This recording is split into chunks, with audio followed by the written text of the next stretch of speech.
Grégoire Genet, bonjour. Bonjour. Citez-moi un professeur que vous avez eu en classe, dont vous étiez l'élève, et que vous n'oublierez jamais. Et pourquoi vous n'oublierez jamais, ce monsieur, cette dame? Dites-moi tout. Je pense que c'est un professeur que j'ai eu en dernière année à l'école polytechnique, qui s'appelle Mathieu Rosenbaum, qui est professeur de mathématiques. Vous le nommez en plus, c'est élégant. Bah oui, je l'ai bien aimé, donc autant le nommer. Professeur de mathématiques, chercheur. Et je ne l'oublierai pas parce qu'il était à la fois professeur et chercheur, mais entrepreneur. Il montait des startups à côté et il savait appliquer ce qu'il faisait en recherche de manière pratique dans le monde du travail. Et vous en parlez en classe? Et on en parlait en classe.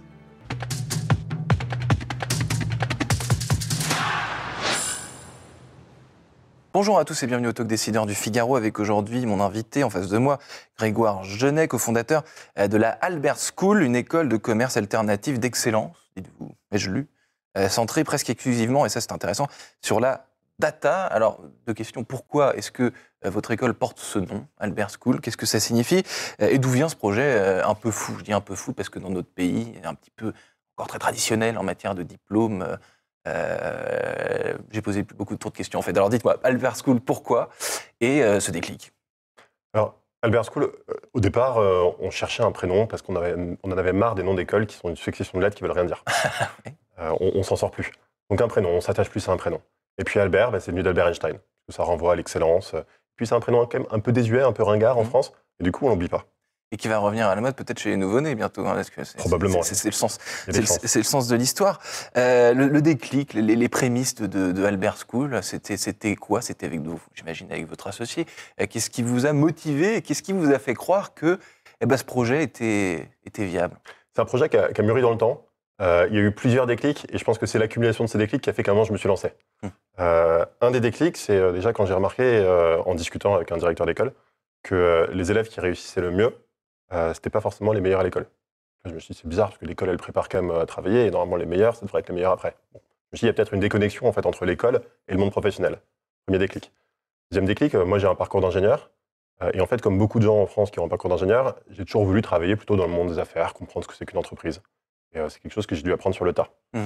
Plus tard, quand j'ai embauché des gens qui venaient d'école de commerce, je me suis rendu compte qu'en fait, ils ne comprenaient pas trop le monde de la tech, mais qu'ils ont toujours eu envie de comprendre ce monde. Je me suis dit, il y a quand même pas mal de catégories de gens là, qui commencent à ne pas trouver leur bonne orientation. Et donc, c'est pour ça qu'on a lancé Albert School. Et puis, c'est ça les deux piliers d'Albert School. Donc, le premier, être hybride entre ce monde de la tech et ce monde du business. On appelle ça du business et de la data. Et le deuxième pilier, c'est d'être une école très professionnalisante, très concrète, tout en étant une école d'excellence. Puisqu'en France, professionnalisation et excellence, ça a tendance à être un peu antinomique. C'est ce que vous venez de me dire. Et justement, ce qui est intéressant, c'est comment est-ce que, dans un pays comme la France, vous comptez réussir à implanter, donc non pas des lettres qui se suivent et qui n'ont aucun sens, mais un prénom et donc une école. Vous dites excellence, ce qui est un terme ambitieux, quoi, au milieu de toutes ces structures un petit peu grandiloquentes dans lesquelles on vit en France. Comment est-ce que vous comptez installer votre marque, justement? Alors, il y a deux choses dans l'excellence, et je reviendrai sur la marque puisque c'est la deuxième chose. Mais la première chose dans l'excellence, c'est l'excellence du produit. C'est sélectionner des élèves qui sont ambitieux, qui veulent aller loin, qui ont du potentiel. Donc ça, on le fait. Et puis après, c'est leur offrir un produit, mettre en face d'eux des professeurs, une pédagogie, un curriculum qui permettent de les amener là où ils veulent aller. Ça, c'est la première chose. Et c'est essentiel pour installer une marque sur le long terme. Bon, et ensuite, il faut la lancer, cette marque. Et pour lancer une marque, quand on vient de nulle part, il faut s'associer à d'autres marques très, très fortes. Et donc, on a la chance d'être suivi dans ce projet par Bernard Arnault, Xavier Niel, Pierre-Édouard Sterrin. Il y a 8 des 26 licornes françaises qui ont investi dans le projet. Donc, il y a énormément de marques très, très fortes qui le soutiennent. Et ça, c'est un gage de confiance, en fait, pour vous et pour ceux qui voudraient, à l'avenir, étudier à Albert School. Parce que quand on a des noms qui sont... que tout le monde connaît, que vous venez de citer, on est tenté de se dire c'est du sérieux, évidemment. Exactement. C'est du sérieux. Et puis, deuxièmement, en fait, si tous ces gens-là ont investi dans un projet naissant qui est une école, c'est probablement qu'ils ont identifié un besoin. Et puis, c'est des employeurs. Donc, c'est les bonnes personnes pour identifier le besoin aujourd'hui de ce qui manque en termes de formation pour préparer au marché du travail.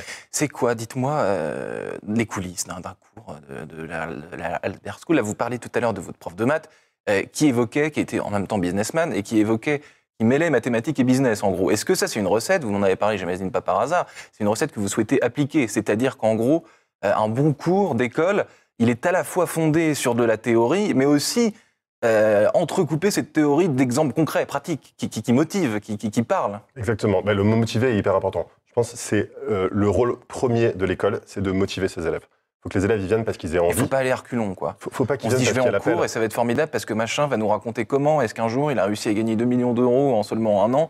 Voilà. Exactement. Gros, ouais. Ouais, faut être motivé. Faut pas y aller parce qu'il y a l'appel ou les examens ou un concours dans 2 ans. Il faut y aller parce qu'on est motivé. Et comment on est motivé? On est motivé parce qu'on est orienté. On est motivé parce qu'on sait à peu près ce qu'on veut faire. Et ensuite, on va venir chercher ses compétences. Donc pour moi, dès les 2 premières années de l'école, notre rôle, c'est d'exposer les élèves à plein de métiers différents, à plein de sociétés différentes, pour qu'ils sachent à peu près, le luxe, j'adore, l'automobile, j'aime pas, et au sein du luxe, c'est plutôt de la finance, mais pas du marketing. Parce que ça, vous disiez, c'était un point que vous souleviez tout à l'heure, ils ne savent pas.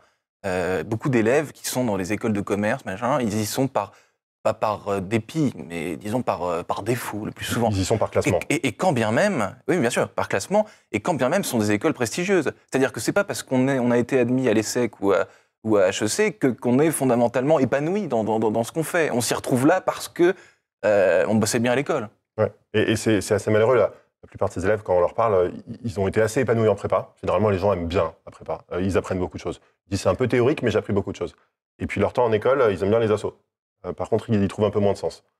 Donc, c'est un peu dommage, et c'est aussi ça qui nous a poussé. Moi, je suis de grande école, mes associés ici, qui nous a poussé à dire, bon, il faut quelque chose où, en fait, les élèves sont épanouis pendant les 5 ans, et pas juste les 2 premières années. C'est vrai qu'en coulisses, des élèves qui ont été dans les grandes écoles, c'était formidable, c'était les copains, c'était les assos, c'est ce que vous avez dit. Mais rarement, il y a des très bons profs, évidemment, dans ces écoles-là. Évidemment, sinon ce serait quand même le monde à l'envers. C'est pas tout à fait le cas, tout de même. Mais les bons moments, les moments enrichissants, c'est les copains, c'est les assos, c'est ça, quoi. Ouais. Et je pense qu'il y a des choses qu'on ne dit pas assez. Quel est l'objectif de ces professeurs? Donc, il y a des très bons professeurs dans ces écoles-là. Comment sont-ils incentivés? Généralement, ces professeurs-là, ils touchent des primes en fonction du nombre d'articles de recherche qu'ils publient. Donc, le système qui est mis en place pousse les professeurs à plus s'occuper de leur recherche que de leurs élèves.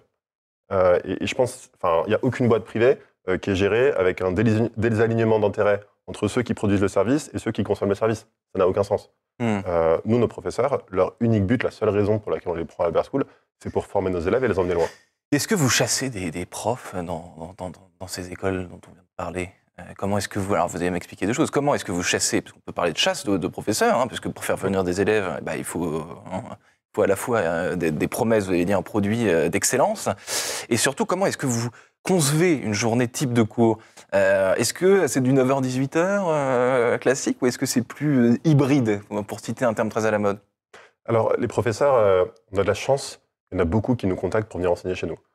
Puisque la plupart de nos professeurs sont des intervenants, c'est des gens qui bossent et qui viennent enseigner de manière très concrète ce qu'ils font. Ces gens-là, d'habitude, ils ont envie de transmettre, donc ils enseignent déjà, à droite, à gauche. La plupart des universités où ils enseignent, en fait, mettent plus en avant les enseignants-chercheurs. Et eux, en tant qu'intervenants, ils sont vraiment considérés un peu comme des sous-profs. Enfin, c'est comme ça qu'ils le ressentent. Et donc nous, quand on leur dit, on est une école, où c'est vous qui allez être les stars, c'est vous qu'on va mettre en avant, et les élèves, ils viennent là pour vous écouter, ils sont ravis. Donc on est contacté par énormément de profs, et la réalité, c'est qu'on a plus un job de filtre, de sélection pour les professeurs, que de chasse. Donc la starification des profs, c'est...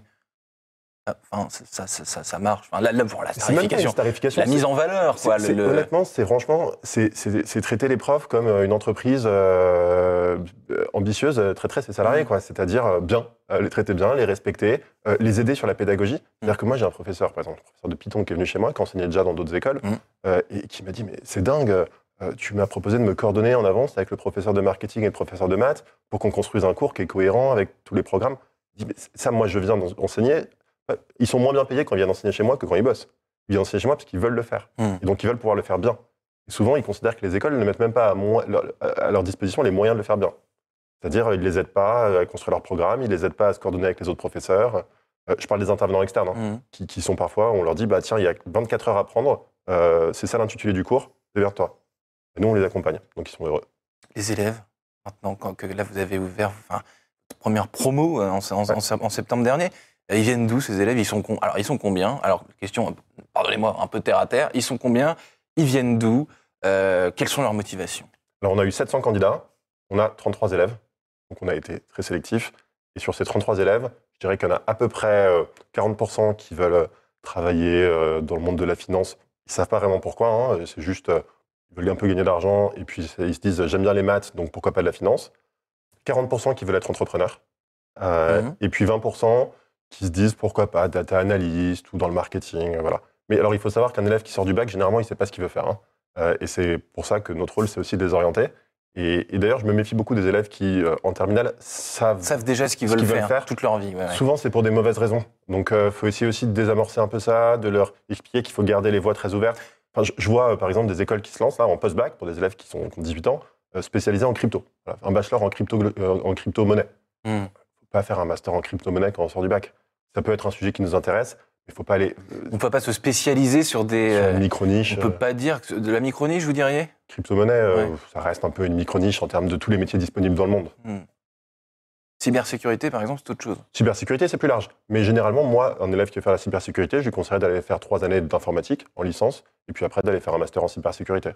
Est-ce que vous diriez que, là, vous m'avez parlé d'un syndrome de l'élève de terminale qui sait déjà ce qu'il veut faire comme métier toute sa vie, etc. Est-ce que ça aussi, on peut parler d'un truc très français, qui est la peur du changement et le conformisme à rester dans une ligne qu'on mesure, c'est-à-dire je suis ça, je vais faire tel métier et voilà ce qui va m'arriver et je ne veux pas faire un pas de côté. Est-ce que ça c'est français aussi ? Ouais, je pense que c'est assez français et je pense que c'est un problème parce que ça empêche les élèves de s'orienter un peu. C'est-à-dire qu'en fait, comme ils considèrent que s'orienter c'est choisir un métier pour toute sa vie, ils refusent, ils disent je m'oriente pas.